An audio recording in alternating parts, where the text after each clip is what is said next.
sebelah barat Kota Bandung itu ada pematang. Salah satunya kita dudukin sekarang, tempatnya kan tinggi sekali. Jadi ada perbukitan yang memanjang dari Soreang sana lewat sini menerus sampai Cimahi. Nah itu ibaratnya tanggul, tapi bukan semata mata tanggul, tapi memang bukit-bukit tinggi sekali yang menjadi tanggul atau bendungan dari bagian barat Danau Bandung, jadi Korba bagian. Jadi Danau Bandung itu kan ada dua, yang di timur itu menjadi Kota Bandung, yang di barat menjadi kota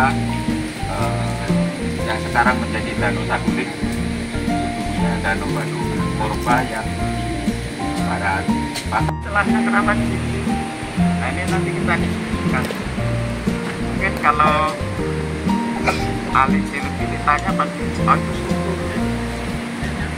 Padahal struktur di mana-mana kita bisa ketemu. Dan ada bukit juga ini. Ke utara sana kita lihat juga ada batuan. Umurnya 4 juta. Jadi Curug Jompong menilai batuan itu batuan tahun lalu Pematang barat selatan Bogor menyebabkan apa? Danau Bandung airnya ini makin dalam ya, minuman warna ini. Nah, yang bisa keluar buihnya bir kan warna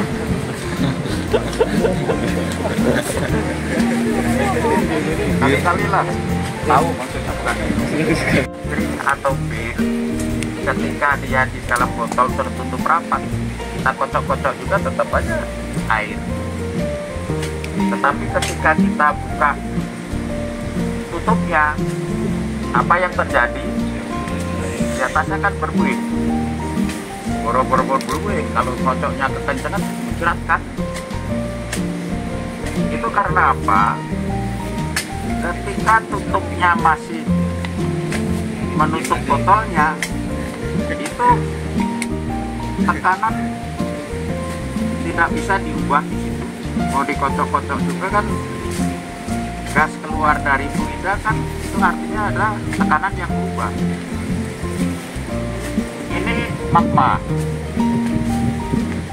Magma kan terbentuk di zona subduksi kan, di kedalaman 30 kilo, 70 kilo. Terbentuknya magma kan meleleh di kedalaman itu. Bisa kalian bayangkan berapa tekanan di situ. Jadi ketika magma yang membentuk Curug Jompong ini masih terbentuk di zona subduksi kedalaman 40 kilo, berarti tekanannya sangat ekstrim. Tapi dia terus naik bisa sampai kedalaman hanya 6 kilo. Dari kedalaman 40 kilo, 30 kilo menjadi 6 kilo, tekanannya turun sangat ekstrim. Magma kan berupa apa? Magma itu cair atau gas atau panas? Cair. Sama dengan soft drink. Ketika ditutup, dia berhenti pada tekanan. Magma ketika di kedalaman 40 km, dia kena tekanan tinggi, turun, keluar, terus naik. Di kedalaman 6 kilo, nah dia turun, tekanannya menjadi sangat turun dan ekstrim. Di dalam magma itu bisa mengeluarkan H2, bisa mengeluarkan SO2, bisa mengeluarkan CO2, bisa mengeluarkan gas-gas yang umum dijumpai di magma. Sehingga ketika dia pada kedalamannya menjadi 6 kilo, di ujungnya itu terbentuklah zona seperti ini. Jadi di sini terbentuk ada padatan, ada gas, ada fase air, bukan cair aja, ada airnya, H2O, CO2, SO2, H2S, HCl, HF. Ini berupa H2O kan air. Bisa adik-adik bayangkan kalau ini temperaturnya 700 derajat, 800 800 derajat. Ketika ini kan magma keluar itu kan bagian tepinya mendingin, padat. Ketika mendingin bisa retak-retak. Dari dalam adik-adik kan di dasar pasti sudah dapatkan apa seri bawaan seri. Kalau temperaturnya 700 derajat, ada mineral-mineral yang mengkristal sebelum temperatur. Jadi dari dalam ketika naik itu kan sudah ada kristal-kristal yang terbentuk. Jadi magmanya ini ketika naik sudah mulai ada kristal-kristalnya. Jadi selain magmanya sendiri cair, sudah ada di situ kristal yang terbentuk, antara lemak juga sudah mulai terbentuk silika atau kuarsa terbentuk. Nah, dia bisa terbawa karena proses institusi kan ke bawah naik. Ada kristal-kristal yang terbentuk di sini terbawa naik. Tapi yang mengkristal di sini mengkristal, di sini ukurannya besar, ikut fenokris, ikut naik membeku di sini kan dari fenokris. Kalau yang membekunya di sini kan matriksnya. Nah, bisa adik-adik bayangkan ada kuarsa, pasiflat, terus yang ini kan retak-retak ini, yang merah ini batuan beku yang udah magma yang sudah magma membeku itu membentuk retakan. Sementara di sini ada air. Jadi di atas ini sudah berbui temperatur 700-an derajat. Ada tekstur embayment. Embayment itu biasanya terjadi di kuarsa. Jadi kuarsanya itu terbentuk lekukan-lekukan seperti teluk. Itu juga sama, tergerus ketika sampai di atas, terlarutkan membentuk embayment. Terus ini microfracture itu tidak hanya terbentuk di kuarsa, tapi bisa juga terbentuk di plastik. Nah, ini kuarsa, ininya kuarsa, di dalamnya ada kalsit. Mana ceritanya? Ada kuarsa, di dalamnya ada kalsit. Karena kalsit bisa terbentuk di tadi, yang fluida di luar tadi ujungnya magma tadi berupa buih, bisa membentuk kalsit, bisa membentuk mineralina dengan temperatur. Nah, mengisi ke microfracture yang retak-retak dalam perjalanannya retak-retak. Ini microfracture-nya banyak. Ini mana kuarsanya akhirnya diselimuti oleh kalsit. Ini lah disebut altraksi. Jadi silikanya retak-retak, ada mineral yang datang belakangan, kata lain kalsit, bisa mengisi menyelimuti di sekitarnya, bisa masuk ke microfracture. Nah, yang jadi masalah magma itu selain mengandung SO2, ada silikat, ada anhidrit, ada oksida. Yang kita paling menarik kan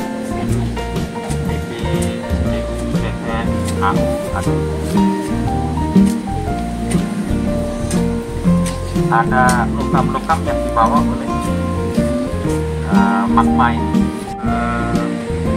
terpresentasi atau mengendap membentuk kristal. Tadinya ada hidrotermal, bisa mengendap silikanya.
ternyata di baknya harus melewati ini. Kita kita lihat ini, tempat ini kan dinding. Kalau banjir besar, ya dinding itu bisa dilewati.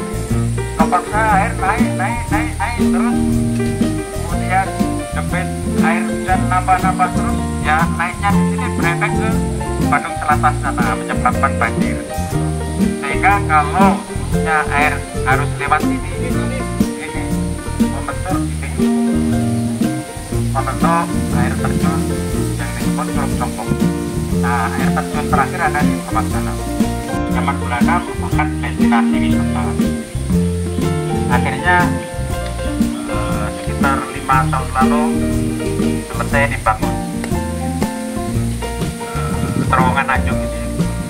Dayakolot sudah nggak banjir lagi, atau Bandung Selatan maksud saya. Jika nyari Dayakolot, Bandung Selatan itu pasti banjir.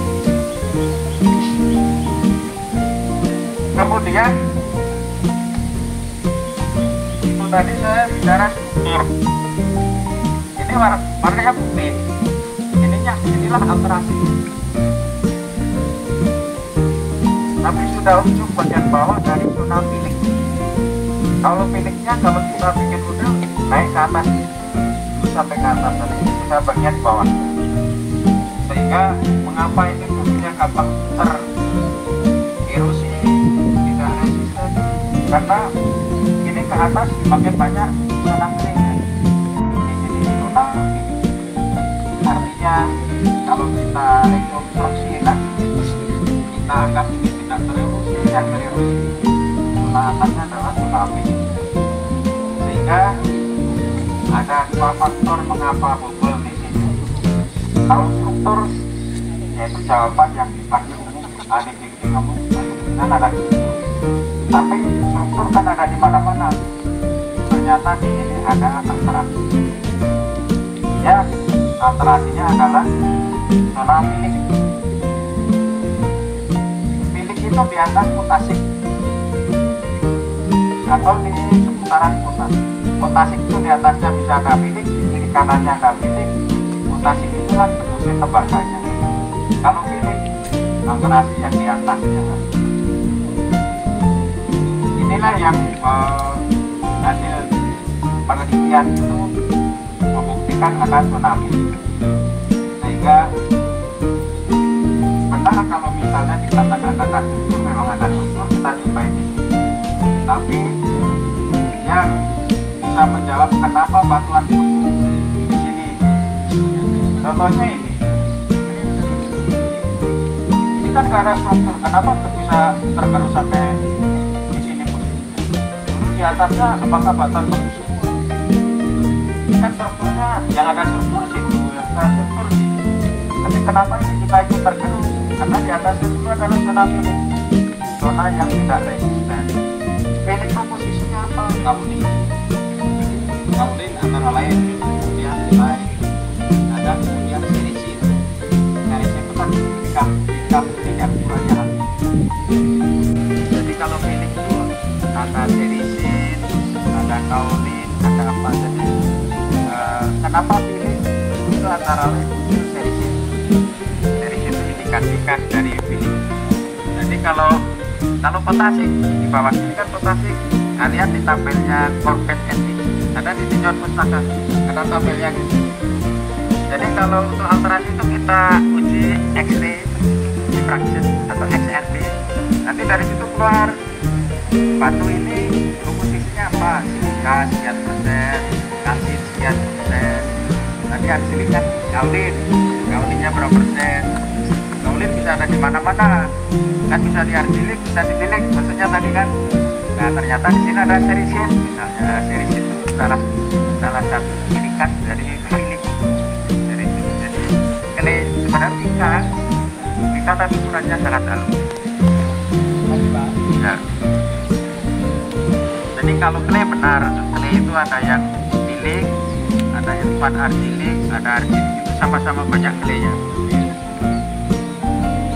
Ada lagi silakan. Jadi di tinjauan pustaka itu ada tabel untuk menentukan milik. Nah, kita lihat di XRD ketemu mineralnya apa aja, dimasukin ke tabel itu, oh berarti masuknya.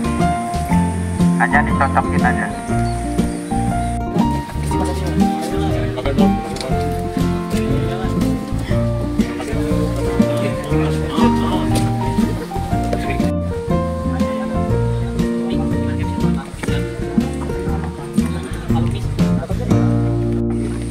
Kalau magma ada lagi intrusi ketiga, keempat, proses pengendapan logam terus berlangsung. Sehingga ketika kita mendeskripsi biji tembaga, kalian akan ketemu selain ini dan ada urat-urat halus, kekar-kekar urat halus berisi silika. Kemudian datang lagi magma membentuk fracture lagi, membentuk kekar-kekar atau kekar-kekar retakan-retakan baru. Retakan baru itu oleh hidrotermal diisi silika lagi. Silika yang pertama kepotong oleh silika yang kedua. Silika yang kedua yang pertama kepotong lagi oleh silika ketiga. Silika ketiga dari mana?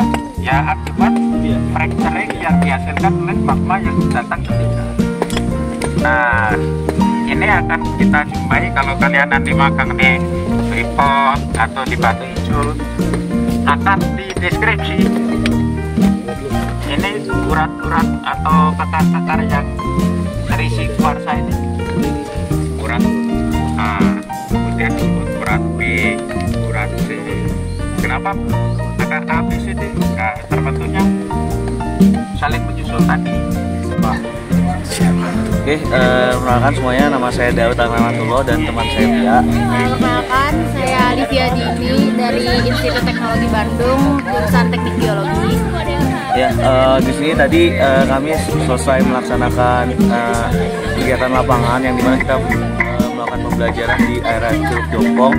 Kita belajar mengenai petrologi, tipe endapan dan struktur-strukturnya dan geomorfologi di Curug Jompong itu seperti apa. Dan terima kasih juga untuk Pak Saptanto dari PEP, dosen teknik geologinya, karena sudah memandu kita dalam kegiatan lapangan kali ini. Mungkin harapannya Pak? Dan juga harapannya semoga PEP semakin sukses dalam penataan dan promosiannya, dan juga semoga semakin banyak yang berkunjung, entah itu untuk karya wisata atau buat studi lapangan.